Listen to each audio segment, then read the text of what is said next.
एक गांव में एक आलसी आदमी रहता था। वह इतना आलसी था कि वह अपना कोई भी काम समय पर नहीं करता था। वह अक्सर सुबह देर तक बिस्तर में पड़ा रहता और फिर जब उठता तो कभी यहाँ बैठता, कभी वहाँ बैठता, कभी इससे बातें करता तो कभी उससे बातें करता, कभी बच्चों के साथ खेलने लग जाता तो कभी सुबह सुबह ही गैर जरूरी काम करने लग जाता। तो इस तरीके से वह अपना सुबह का समय व्यतीत कर लेता और फिर जब दोपहर नजदीक आने लग जाती तो सोचता कि अब तो दोपहर होने वाली है, इसीलिए स्नान करके पहले भोजन कर लेता हूँ, फिर काम करूंगा। फिर जब वह भोजन कर लेता तो सोचता अभी थोड़ी देर आराम कर लेता हूँ, फिर काम में लग जाऊंगा। जब वह आराम करने के लिए लेटता तो उसे नींद आ जाती और वह 1.5-2 घंटे की गहरी नींद में चला जाता। जब वह नींद से जागता अब तक शाम का समय नजदीक आ जाता और वह सोचता अभी थोड़ी देर में काम शुरू करूंगा, लेकिन आदत से लाचार वह फिर कोई गैर जरूरी काम पकड़ लेता या फिर किसी मित्र या पड़ोसी से गप्पे मारने लग जाता या फिर कहीं आसपास घूमने निकल जाता। इस तरीके से उसकी शाम भी बीत जाती और रात आ जाती। रात में भोजन के पश्चात जब वह सोने की नहीं जाता तो वह आत्मग्लानि से भर जाता। उसे यह सोचकर बड़ा दुख होता कि मेरा आज का दिन भी यूं ही बर्बाद हो गया। वह रात को यह निश्चय करके सोता कि मैं कल सुबह जल्दी उठकर अपने काम पर लग जाऊंगा, इसी प्रकार का टाल मटोल नहीं करूंगा और न ही आलस्य करूंगा। लेकिन जब सुबह होती तो उसका आलस्य फिर उसे घेर लेता। उसका बिस्तर छोड़ने का मन नहीं करता। वह देर से उठता और आदतन वह सारे काम करता जो उसने पिछले दिन किए थे।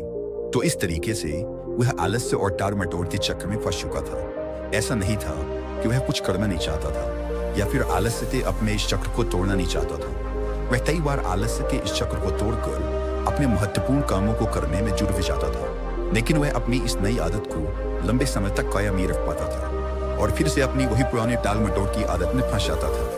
उसके इस आलस्य और काम को टालने की आदत से उसके साथ साथ उसके घर वाले भी बहुत परेशान थे, क्योंकि वह उन कामों को भी टालता रहता था जिससे उसका घर चलता था। खेती उसकी आय का एकमात्र स्रोत थी, लेकिन वह खेती के कामों में भी टाल मटोल करता रहता था। वह ना तो समय पर जुताई बुवाई करता, ना ही फसलों की सही से देखभाल करता और ना ही समय पर फसलों को पानी देता, जिससे उसकी फसल औरों के मुकाबले कम होती थी और वह उससे उतनी आय नहीं कर पाता था जिससे उसके घर का खर्च आसानी से चल सके। घर में पैसों की कमी की वजह से अक्सर उसे पत्नी के गुस्से और तानों का सामना करना पड़ता था और कभी कभी तो बात लड़ाई तब भी पहुंच जाती थी, जिससे अब वह बहुत परेशान रहने लगा था। लेकिन वह चाह कर भी अपने इस मानसिक आलस्य के दुष्चक्र को तोड़ नहीं पा रहा था। एक दिन ऐसे ही वह अपने घर के बाहर बैठकर अपने आलस्य से बाहर निकलने का तरीका सोच रहा था कि तभी अचानक उसकी नजर अपने घर से कुछ दूरी पर बने मंदिर में रहने वाली महात्मा जी पर पड़ी। महात्मा जी को देखते ही उस आलसी व्यक्ति को महात्मा जी के अनुशासित दिनचर्या की याद आ गई। उसने सोचा, जो महात्मा जी रोज सुबह 4 बजे से भी पहले उठकर गांव के बाहर की नदी से स्नान करते आ जाते हैं, उसके बाद जब ज्यादातर गांव वासी सो रहे होते हैं तब वे अपनी पूजा पाठ और ध्यान इत्यादि के काम में लगे होते हैं, और जब तक गाँव वालों की सुबह होती है और वो अपनी दिनचर्या की शुरुआत करते हैं तब तक ये महात्मा जी अपने मंदिर परिसर की साफ सफाई करके अपने मुख्य दैनिक कार्यों को खत्म कर चुके होते हैं। उसके बाद ये भिक्षा के लिए गांव में जाते हैं और भिक्षा लाकर अपना भोजन भी स्वयं बनाते हैं। भोजन करने के पश्चात ये पूरी दोपहर धर्म ग्रंथों का अध्ययन करते हैं और फिर शाम को मंदिर में आने वाले श्रद्धालुओं के साथ प्रवचन और वार्तालाप भी करते हैं। इसके पश्चात ये शाम की संध्या आरती करके अपना भोजन बनाते हैं और फिर रात में जल्द ही मंदिर के बाकी काम खत्म करके समय पर सो भी जाते हैं। तो आखिर ये इतने अनुशासित और कर्मशील कैसे रह पाते हैं? और ये महात्मा जी तो इतनी व्यस्त दिनचर्या का पालन वर्षों से करते आ रहे हैं। थोड़ी देर तक ऐसे ही प्रश्नों पर विचार करने के बाद वो आलसी व्यक्ति उन महात्मा जी के पास जाकर अपने आलस्य के कारणों का पता लगाने का निश्चय करता है। वह तुरंत ही उस मंदिर में पहुंच जाता है और उन महात्मा जी को प्रणाम करके उनसे विनती भरे स्वर में कहता है, मुनिवर, मैं आपके पास अपनी एक बहुत बड़ी समस्या लेकर आया हूँ। महात्मा जी ने कहा, क्या समस्या है तुम्हारी जिसे तुम इतनी बड़ी समझ रहे हो? उस आलसी व्यक्ति ने अपने आलस्य और टाल मटोल की पूरी कहानी महात्मा जी को सुना दी। उसने कहा, मुनिवर, मैं बहुत आलसी हूँ और काम को टालता रहता हूँ। मैं सुबह देर से सोकर उठता हूँ और फिर अपना सुबह का समय गैर जरूरी कामों में बर्बाद कर देता हूँ। उसके बाद मैं सारा दिन अपने महत्वपूर्ण कामों को टालता रहता हूँ और मेरा पूरा दिन बस यूं ही बर्बाद हो जाता है। और जब रात होती है तो मुझे खुद पर ग्लानि होती है और दुख भी होता है कि मैंने पूरा दिन बस यूं ही बर्बाद कर दिया।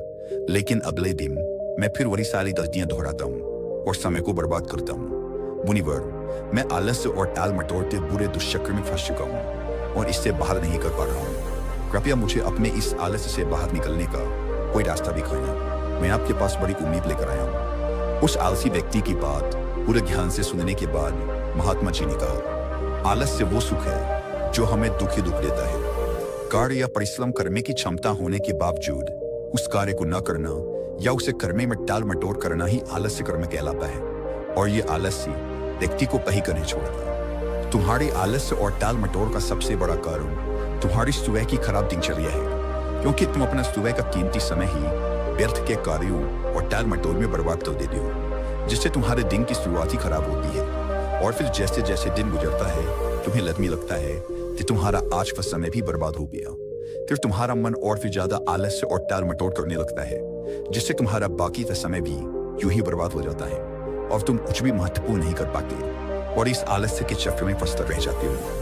अगर तुम अपने सुबह को जीतना सीख लो, अगर तुम अपने सुबह के समय का सदुपयोग करना सीख लो, तो तुम्हारा बाकी का दिन आसानी से समझ जाएगा। लेकिन सुबह को जीतना इतना आसान नहीं है। इसके लिए तुम्हें कुछ महत्वपूर्ण आदतों को अपने सुबह के दिनचर्या में शामिल करना होगा और उनका दृढ़ता से पालन भी करना होगा।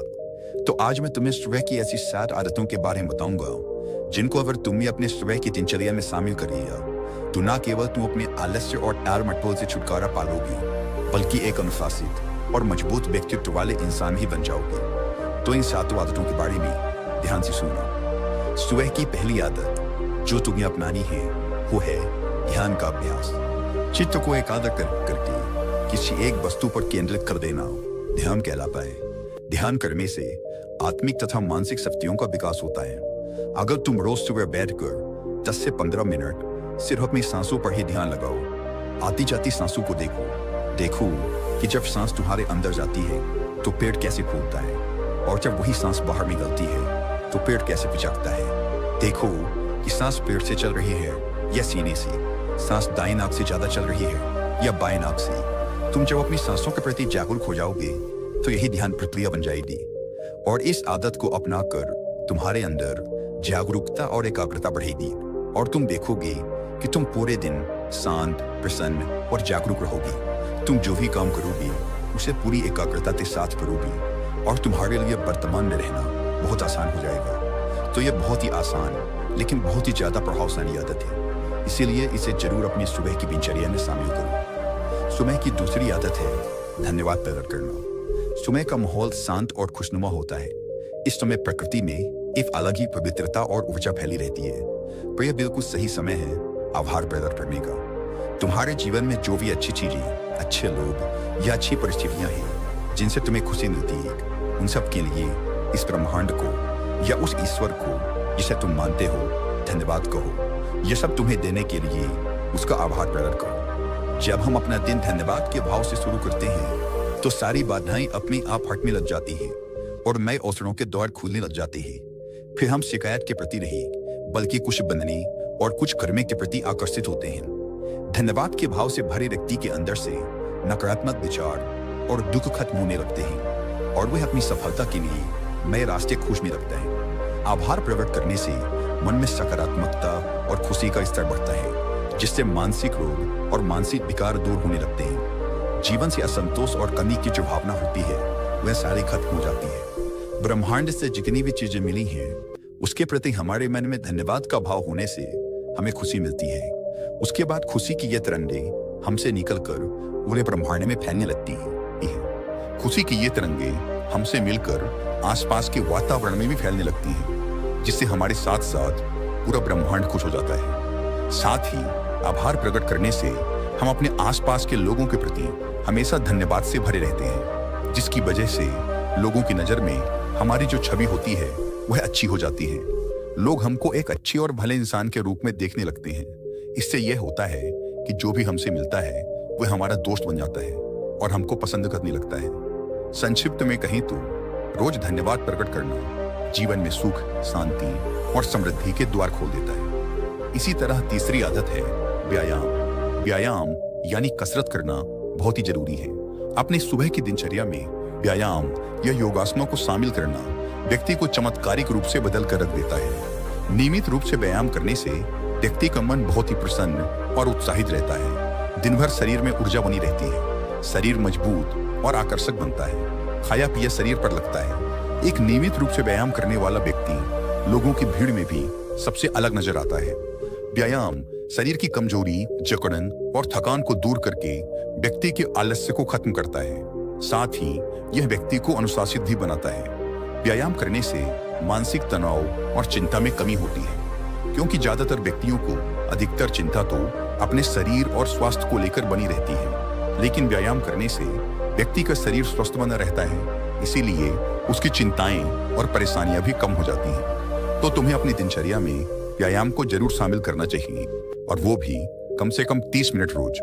सुबह की चौथी महत्वपूर्ण आदत है अच्छी किताबें पढ़ना। दुनिया में जितने भी महान और सफल लोग हुए हैं, उन सब में एक आदत होती है कि वो सभी अच्छी किताबें पढ़ने के शौकीन होते हैं। वो अपने काम या शौक से जुड़ी किताबें पढ़कर लगातार कुछ नया सीखते रहते हैं, जिससे वो दूसरे लोगों की तुलना में बहुत आगे निकल जाते हैं। किताबों को पढ़ना भी एक ध्यान है। जब हम अपनी मनपसंद किताबों को पढ़ने में इतना खो जाते हैं कि हमारा अपनी आसपास की घटनाओं पर ध्यान ही नहीं रहता, तो यह भी एक ध्यान प्रक्रिया बन जाती है। इसीलिए जिन लोगों को ध्यान करने में समस्या होती है, उन्हें अपनी मनपसंद किताबें पढ़नी सीखनी चाहिए। किताबें पढ़ने के बहुत से फायदे हैं, जैसे इससे एकाग्रता बढ़ती है, दिमाग तेज होता है, तनाव कम होता है, जानकारी बढ़ती है, बात करने, बोलने और लिखने की कला विकसित होती है, कल्पनाशीलता बढ़ती है, याददाश्त बढ़ती है, अच्छी नींद आती है, अकेलापन दूर होता है, और ये हमें एक बेहतर इंसान बनाती है। इसीलिए तुम्हें हर दिन सुबह या रात में सोने से पहले किताबें जरूर पढ़नी चाहिए। सुबह की 5वीं आदत है लक्ष्य निर्धारित करना। सुबह सुबह हमारा मन ज्यादा शांत और स्पष्ट होता है। हम ज्यादा स्पष्टता के साथ सोच सकते हैं। इसीलिए दिन भर में क्या क्या काम करना है, कौन सा काम किसे सौंपना है, या किस नए काम की शुरुआत करनी है, इन सब चीजों की योजना सुबह सुबह ही बना लेनी चाहिए। लक्ष्य निर्धारित करना इतना जरूरी क्यों है?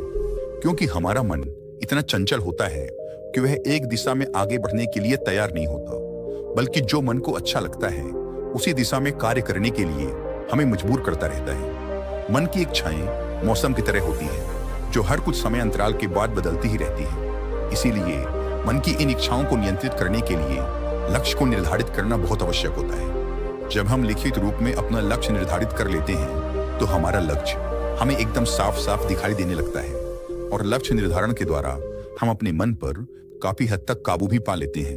लक्ष्य निर्धारण के द्वारा हमें अपने मन को एक कार्य में केंद्रित और एकाग्रचित करने में मदद मिलती है। सुबह की 6ठी आदत है पानी पीना। सुबह उठते ही 2-3 गिलास पानी पीना शरीर के लिए अमृत का कार्य करता है। सुबह सुबह पानी पीने से पेट अच्छे से साफ होता है। शरीर में रात भर में जो भी पानी की कमी हुई है, उसकी पूर्ति हो जाती है। सुबह अच्छे से पानी पी लेने से शरीर में दिन भर ऊर्जा और ताजगी बनी रहती है। सुबह ज्यादा पानी पीने का एक फायदा यह भी होता है कि फिर हमें दिन भर बार बार प्यास नहीं लगती।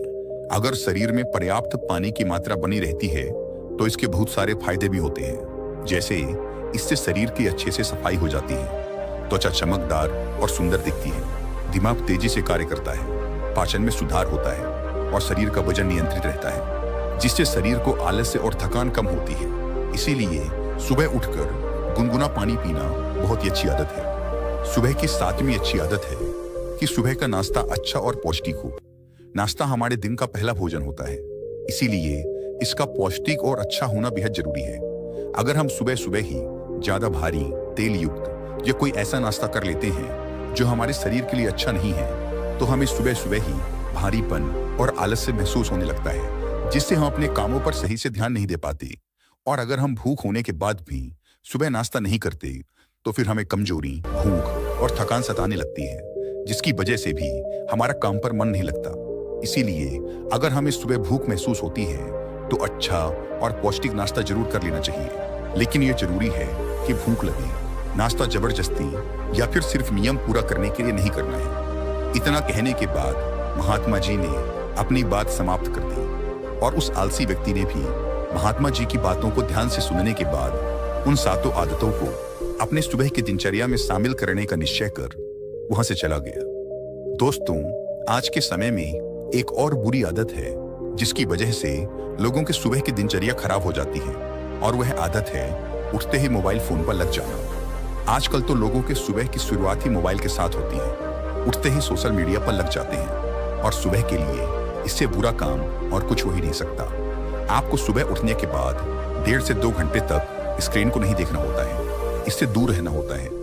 देखिए, मोबाइल हमारी सुविधा के लिए बनाया गया है और ये बहुत अच्छा है, लेकिन अगर यही मोबाइल हमें बीमार और कमजोर बना रहा है तो यह बहुत बुरा है और ये हमारी कमजोरी है, क्योंकि मोबाइल खुद से उछलकर हमारे हाथों में नहीं आता। वो हम ही है, वो हमारी ही कमजोरी है जो इससे चिपके रहते हैं और फिर बोलते हैं कि मोबाइल का एडिक्शन छूट नहीं रहा। ऐसे दोष देने से कुछ नहीं होगा। हमें खुद को संभालना और सुधारना होगा, खुद पर नियंत्रण लाना होगा और सुबह के स्क्रीन टाइम को बिल्कुल खत्म करना होगा। ना लैपटॉप, ना टीवी और ना ही मोबाइल। सुबह अलार्म के लिए भी मोबाइल का उपयोग नहीं करना। अलार्म के लिए एक छोटी सी अलार्म घड़ी खरीद लो, क्योंकि किसी भी बहाने से सुबह हाथों पर मोबाइल नहीं आना चाहिए। तो ये थी वो 8 आदतें जिन्हें अगर आप अपनी सुबह की दिनचर्या में शामिल कर लेते हैं तो आपकी सुबह तो शानदार बनेगी ही, साथ ही आप अपनी जिंदगी में बहुत ही सफल और खुशहाल भी रहेंगे। तो दोस्तों, मुझे उम्मीद है कि आपको यह वीडियो पसंद आई होगी और वीडियो में यहाँ तक बने रहने के लिए आपका बहुत बहुत धन्यवाद।